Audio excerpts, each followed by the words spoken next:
Hello, brilliant minds. Welcome to Goal Guru DH BBVC Masterclass. Today's episode is going to be amazing because we'll be discovering how scientists classify the animals. By the end of the lesson, you'll easily answer questions that appear in the Dr. Homi Baba examination. So, let's begin. Now, what we are going to study today, that is, when we travel through the amazing animal kingdom, we are going to learn. See, सर्वप्रथम single sale आणि multicellular animal याच्यातला फरक बघणार आहोत आपण. Animals ज्यांच्यामध्ये backbone आहे आणि असे कोणते ॲनिमल्स आहेत ज्यांच्यामध्ये बॅकबोन नाही. पुन्हा animals who lay eggs and those who give birth, amphibians, insects, body parts, habitats, all this we are going to study. Are you ready? This is about today's journey. So you're going to study about the unicellular and multicellular animals. You will also be studying about the particular vertebrates and invertebrates. You will be studying about oviparous and viviparous animals. Oviparous, those animals which lay eggs. Viviparous, those animals which give birth to young ones. Amphibians, insects, body parts of animals, modes of reproduction, and habitat classification. This is what we are going to study. So we start with the first question. How do we classify animals based on their cell count? You're going to think first. Okay? How do we classify animals based on their cell count? Now tell me, how have the scientists classified? त्यांनी फक्त size पाहिलाय का रंग का किती cells आहेत एवढंच बघितलंय? नीट विचार करा. 3 सेकंद आहेत तुमच्याकडे. 1, 2, 3.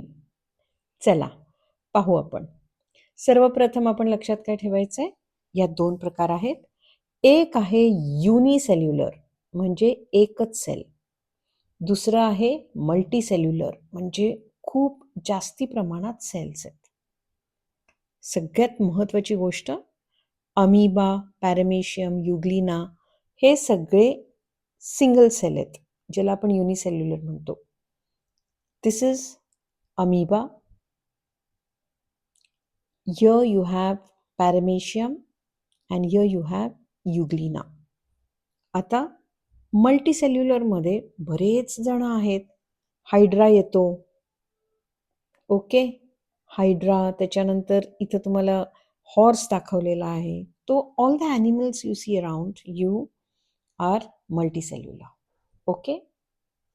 आता the next question. What hidden structure defines how an animal is classified? याचा नक्की अर्थ काय?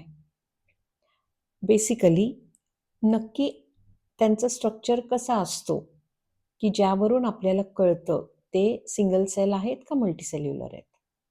त्याचे एक्झाम्पल्स जर तुम्ही बघितले तर अमिबा आहे, युग्लिना आहे, पॅरामेशियम आहे. तर चला आपण पाहू इथं. बेसिकली आपण जेव्हा ॲनिमल स्ट्रक्चर बघतो, सिंगल सेल जेव्हा म्हणतो तेव्हा त्यांच्यामध्ये आपण त्यांना वर्टिब्रेट्स म्हणत नाही, कारण त्यांच्यामध्ये तो एक सेलच त्यांचे सगळे फंक्शन्स करून टाकतो. आपलं शरीर एका सेलमधून नाही आहे, वेगवेगळ्या सेल्सच्या कॉम्बिनेशननी तयार झालेलं आहे. तर आपण लक्षात ठेवायचं की जसजसं मोठे होत जातात ॲनिमल्स म्हणजे मल्टीसेल्युलर होतात, तसतसे त्यांच्यामध्ये मिलियन्स ऑफ सेल एकत्र काम करतात. मग ते मसल्स तयार करतात, बोन्स तयार करतात, नर्व्स तयार करतात आणि टीमवर्क मिळून अख्खं त्यांचं आयुष्य पॉसिबल होतं. ओके. आता सगळ्यात महत्त्वाची गोष्ट म्हणजे ॲनिमल्सविषयी जेव्हा आपण बोलतो तेव्हा आपल्याला त्यांच्यामध्ये बॅकबोन आहे का नाही हे फाइंड आउट करायचं आहे. ज्याच्यामध्ये बॅकबोन असतो त्याला आपण वर्टिब्रेट म्हणतो. ज्याच्यामध्ये बॅकबोन नसतो त्याला आपण इनवर्टिब्रेट म्हणतो. बॅकबोन असलेल्याला वर्टिब्रेट म्हणतो. तर बॅकबोन असलेल्यांपैकी फिश आहे, बर्ड्स आहेत, मॅमल्स आहेत. मॅमल्स म्हणजे ह्युमन बीइंग्स किंवा असे ॲनिमल्स जे यंग वन्सना जन्म देतात. यंग वन्सना म्हणजे अंडी नाही, यंग वन्स डायरेक्टली बाळाला जन्म दिला जातो. तर आता ह्याच्यामध्ये वर्टिब्रेट्समध्ये मॅमल्स आहेत. त्याचा अर्थ मी तुम्हाला सांगितला. मॅमल्सचं स्पेलिंग आहे MAMMALS. त्याच्यानंतर मी बर्ड सांगितलं, फिश सांगितलं आणि तुम्हाला कन्फ्यूज करण्यासारखा अजून एक आहे ॲनिमल जो आहे स्नेक, पण तो वर्टिब्रेटमध्ये मोडला जातो. त्याच्याकडे लेग्स नाही आहेत, पाय नाही आहेत, पण बॅकबोन आहे, त्यामुळे तो वर्टिब्रेट आहे. हे आपण लक्षात ठेवायचं. ओके. इनवर्टिब्रेट्स विषयी जर बोलला आपण तर त्याच्यामध्ये स्नेल येतो. स्नेल ज्याचं मी इथं चित्र दाखवलेलं आहे तुम्हाला. स्नेल येतो, बटरफ्लाय येतं, अर्थवे वर्म, ऑक्टोपस, या सगळ्यांमध्ये बॅकबोन नसतो, म्हणून आपण त्यांना इनवर्टिब्रेट्स म्हणतो. ओके. त्याच्यानंतर या गोष्टी आपल्याला नीट लक्षात ठेवायच्या. How do different animals bring new life into the world.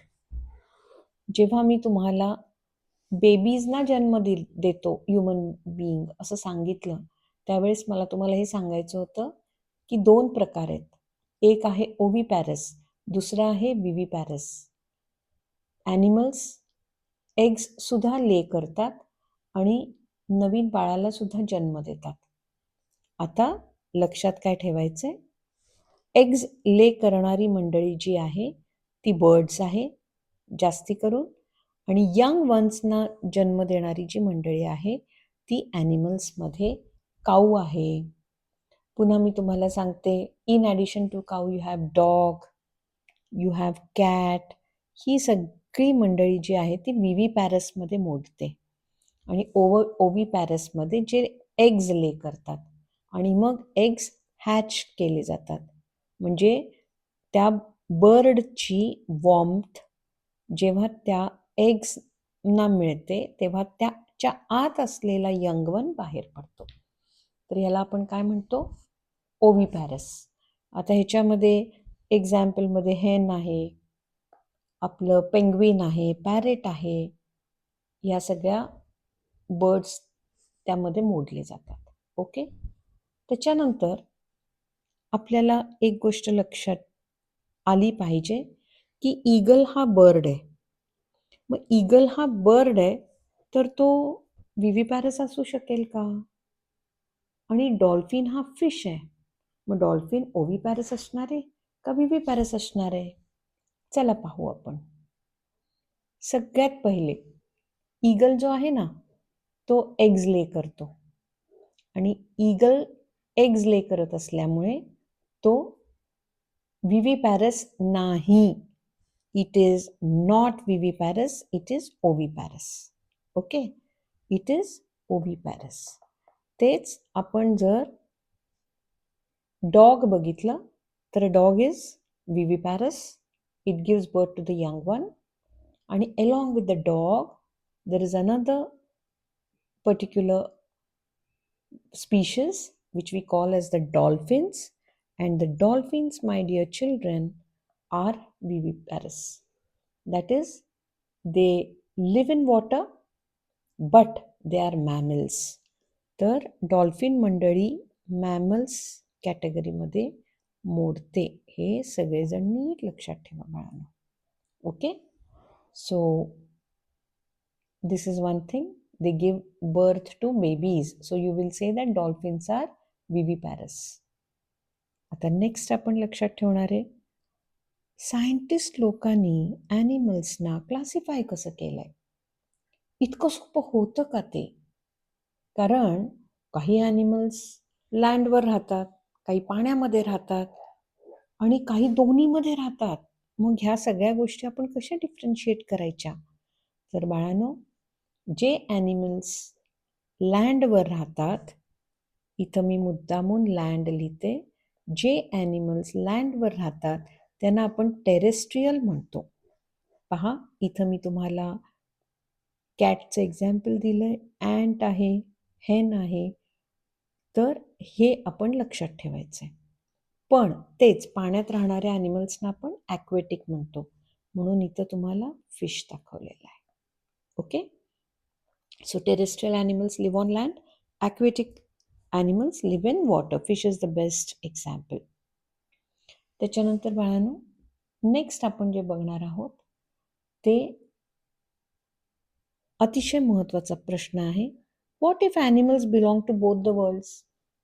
पाण्यातही राहतात, लँडवर पण राहतात. असं जर असेल तर मग काय? कारण असे जे ॲनिमल्स आहेत त्यांना आपण ॲम्फिबियन्स म्हणतो. काय म्हणतो? Amphibians. We call them as amphibians. My dear children, we call them as amphibians. आणि त्याचं सगळ्यात भारी एक्झाम्पल म्हणजे फ्रॉग आहे. Okay? So the frog lives on land as well as water. So it is called as an amphibian.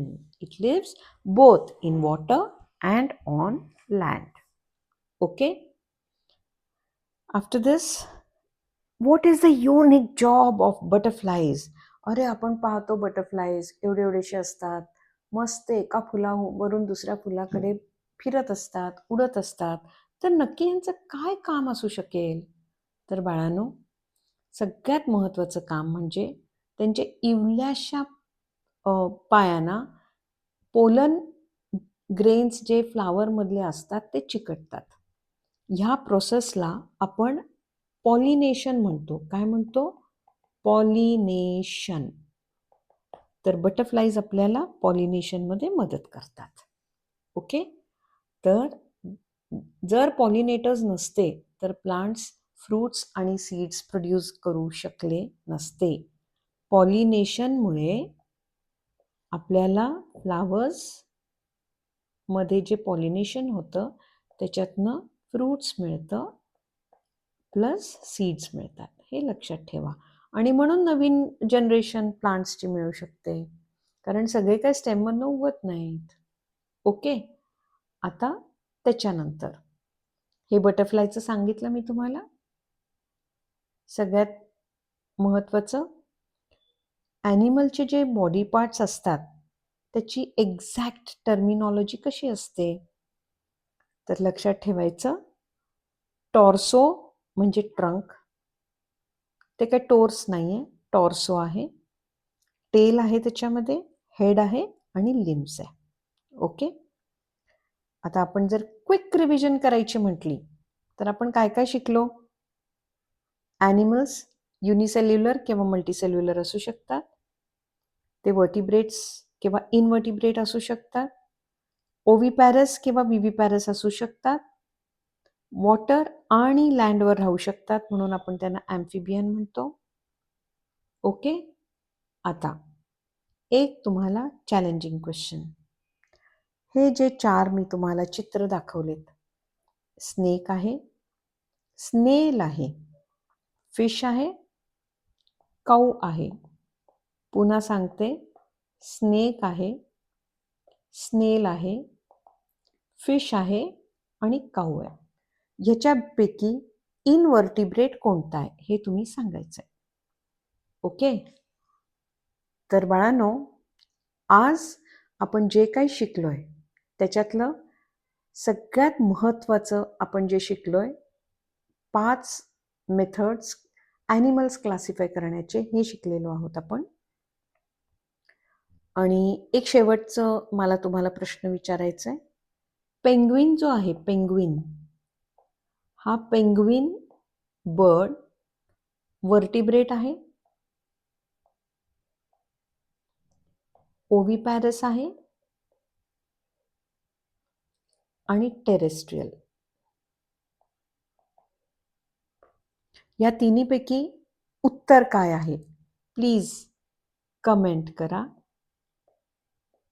म्हणजे मला कळेल. We are actually working together in this masterclass, and I'm helping you to reach your destination, to make it in the Dr. Homi Baba Bal Vaidnanik competition. Thank you so much. If you have enjoyed today's lesson, like this video, subscribe to Goal Guru, and share it with your friends. Bye bye.